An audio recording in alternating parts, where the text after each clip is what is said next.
Today we have none other than MOB BAYBAY. MOB BAYBAY. MOB BAYBAY's Homicide Leak Foia report, and we're going to be going through this. So if you haven't done so already, hit the subscribe button, hit the subscribe button, hit the subscribe button. That keeps me motivated and wanting to bring these documents to you guys and reading these whole documents to you guys first and foremost. And I want to say also shout out to all the YouTubers that have shown me nothing but love and support. All of you guys, every last one of you, anybody that anyone's thinking of, shout out them, because it has been nothing but support. And I want to say just thank you to everybody, man. Everybody, thank you, thank you, thank you.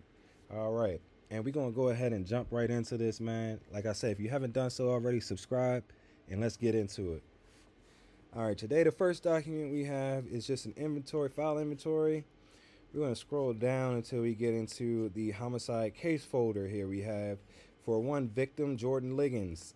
Date, time, and location is June 13th, 2016, 11:50 hours, 6458 South Ross. All right, let's get into this report. All right, and the first document we have is a case supplementary report, progress violent scene.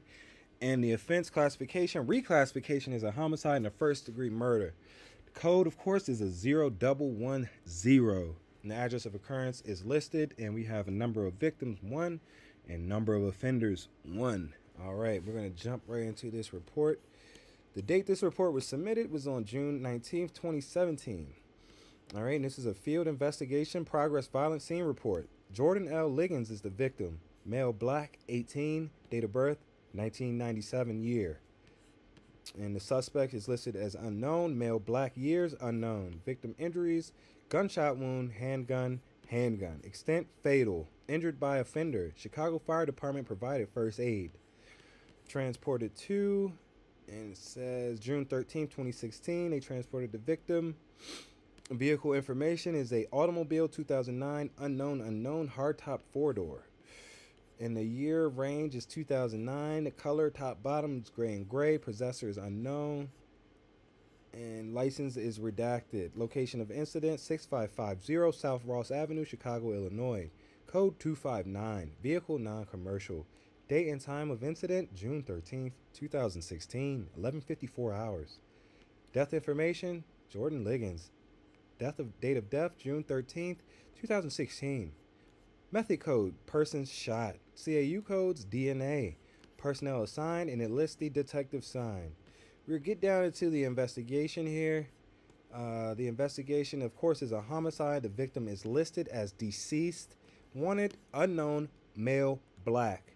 Injuries, the victim suffered multiple gunshot wounds, fatal.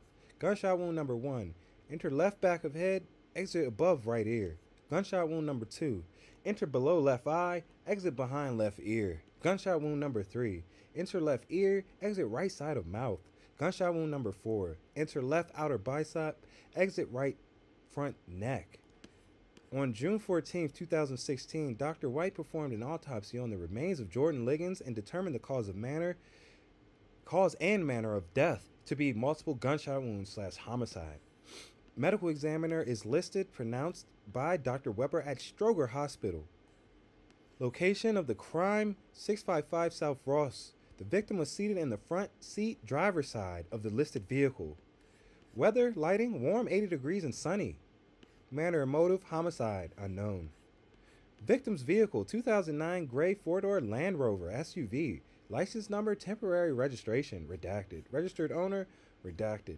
We have evidence from the scene. We have crime scene photos, a close-up of some photos, multiple views of Mariano's receipt on street next to vehicle. We have some rear compartment of the vehicle photographs, fired cartridge cases, 2 plastic cups on the passenger side rear seat, metal fragments in the seat behind driver. Red blood stain on street, both sides of handgun and magazine. Handgun, magazine, and 1 live round. Overall, close-up, yes, metal fragment on street behind the vehicle. I mean, they have a lot of evidence here from the crime scene. And you guys can pause the video and go through that. Physical inventory. We have a firearm that was recovered. Smith & Wesson 9mm semi-automatic pistol. 4-inch barrel length. Steel over black finish. Defaced handgun. Magazine, high capacity, 16 shot capacity, loaded with 15 live rounds, 1 live round, head stamp with FC 9mm Luger, recovered from gun chamber.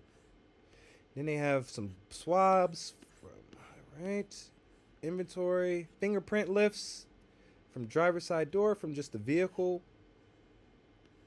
Inventory, 1 lock of hair recovered from front passenger side of dashboard. 2 plastic cups with red spots recovered from rear passenger seat. 1 hair fiber recovered from front passenger side visor. Alright, we're scrolling down. They just have a lot of inventory here, and interestingly enough, 1 black plastic bag containing clear bag containing gray powder substance. Suspect heroin. Then they have one sealed ISP gunshot residue evidence collection kit. So they were getting gunshot residue kits as well ordered. And they interviewed someone that is completely redacted. And we're getting into the investigation now. Reporting detectives were assigned the homicide of 6550 South Ross by Sergeant Failer of this command. Reporting detectives proceeded immediately to the scene. The 6500 block of South Ross Street is a residential street with vehicular traffic running north and south. The east side of the street is bordered by the elevated Metra railway tracks. The embankment is a gray stone wall approximately 25 feet high and borders the east curb of Ross Street. The west side of Ross Street consists of single-family homes, 2 flat structures, and vacant lots. Upon arrival, reporting detectives were met by beat number 733 Police Officer K. Connors. Police Officer Connors related the following in essence and not verbatim. P.O. Connors responded to a call of shots fired at 6548 South Ross. Upon arrival, P.O. Connors found a 2009 gray Land Rover on the east side of Ross Street at 6550 South. Inside the vehicle, P.O. Connors observed an unknown male, black, unresponsive. The individual appeared to have suffered a gunshot wound to the head. CFD ambulance number 14 had responded to the scene. The victim was unresponsive and in a lifeless state. Medical examiner Giller was notified. The victim was pronounced by Dr. Weber of Stroger Hospital at 12:2100 hours. Reporting detectives observed the 2009 gray 4-door Land Rover SUV on the east side of the street at 6550 South Ross. The vehicle was facing south. The vehicle's registration, Illinois temporary tag, redacted. Reporting detectives observed a male black seated in the front seat driver's side. The individual was, while seated in the front seat driver's side, his upper body was slumped over the front driver's seat with his head, shoulders, and right arm hanging over into the rear seat area.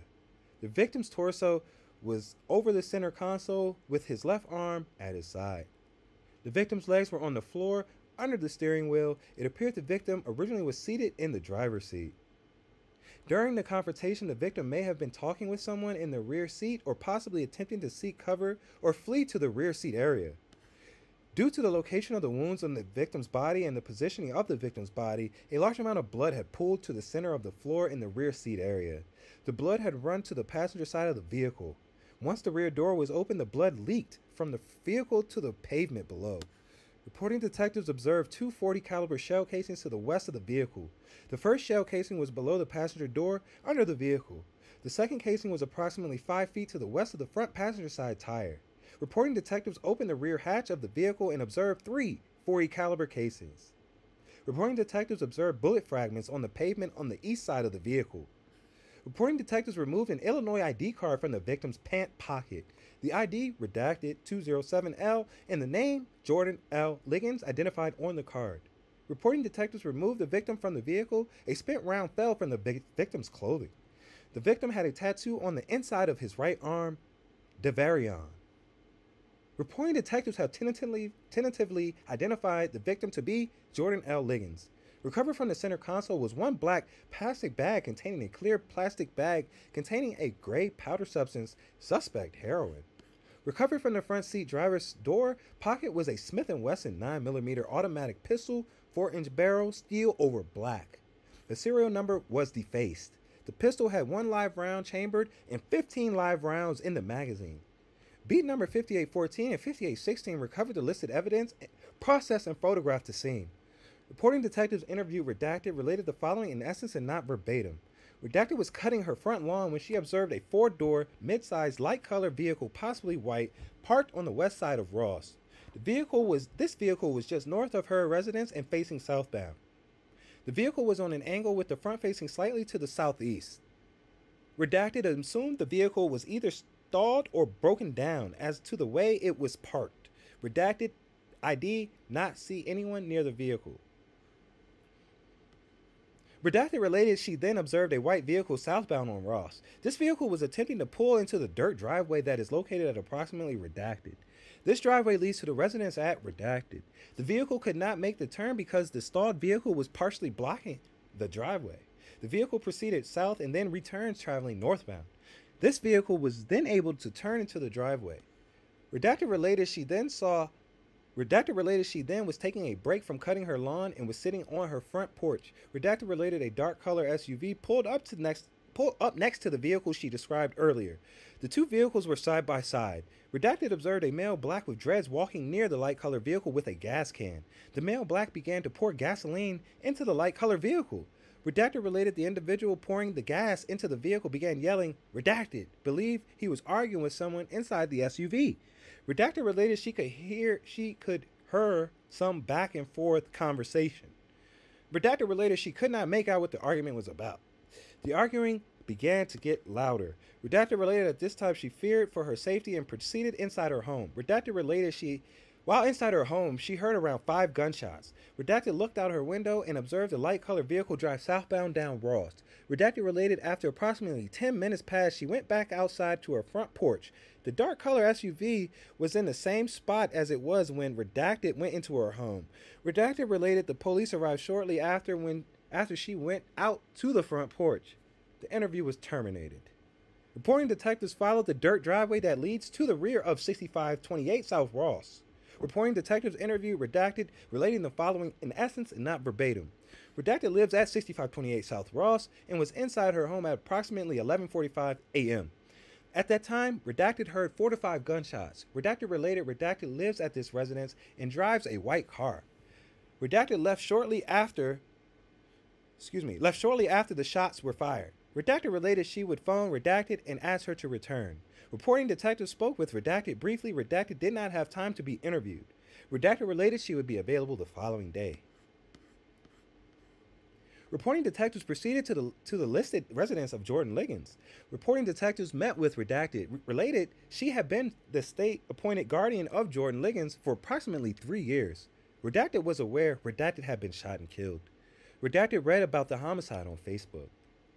Redacted related, Redacted had a tattoo on his right arm. Redacted identified a recent CB photo of Redacted.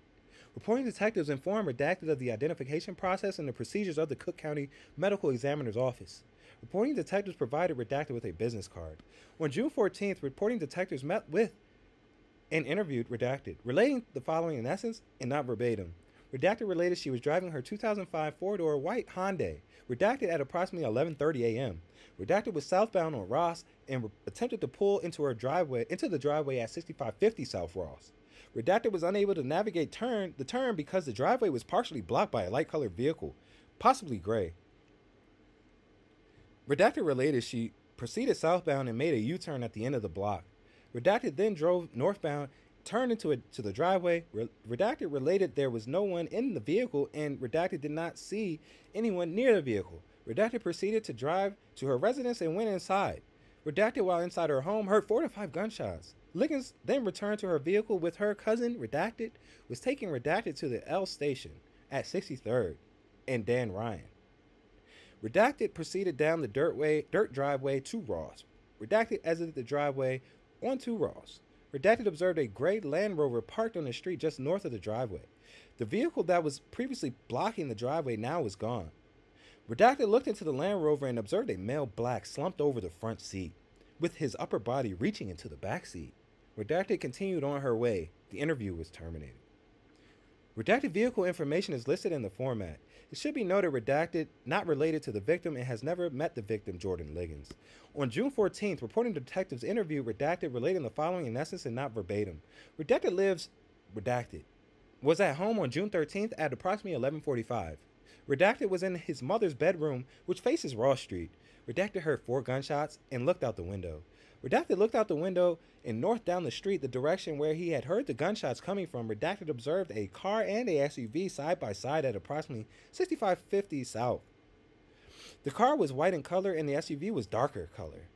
The car was on the west side of the street and the SUV was on the east side of the street. Redacted related he observed a male black with dreads between the two vehicles.